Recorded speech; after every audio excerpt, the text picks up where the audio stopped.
Varicocele ఉన్న sperm quality బాగలేకున్నా పిల్లలు పుడతారా? తప్పకుండా పుడతారు. ఏం ప్రాబ్లమ్స్ ఉన్నాయో చూసుకుని కరెక్ట్ ట్రీట్మెంట్ ఇస్తే పుడతారు. ఈ దంపతులు 37 years ఫీమేల్, 40 years మేల్, పెళ్ళై 4 ఏళ్ళు అయింది.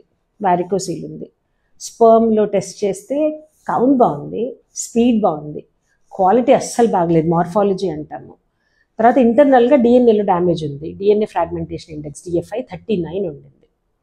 ఒక పక్క వయసు ఎక్కువ, ఒక పక్క హై బ్లడ్ ప్రెషర్, దానికి మెడికేషన్, ఇంకో పక్క స్పర్మ్లో ప్రాబ్లం. ఏం చేసాము? స్పర్మ్ ఇంప్రూవ్ అవ్వడానికి కొంత మెడిసిన్స్ ఇస్తే DFI 39 నుంచి 27 వరకు తగ్గింది. IVF చేసి మంచి స్పర్మ్ని ఒక ఎగ్లోకి ప్రవేశపెట్టి ఇక్సీ అంటాము. ఎంబ్రియో తయారు చేసి, వయసు ఎక్కువ ఉంది కదా, మళ్ళీ జన్యులోపం ఉండే ప్రమాదం ఉంటుంది, అందుకని ఎంబ్రియో బయాప్సీ చేస్తే ఒక్క ఎంబ్రియో వచ్చింది. అది ట్రాన్స్ఫర్ చేశాము. చక్కగా ప్రెగ్నెన్సీ వచ్చింది.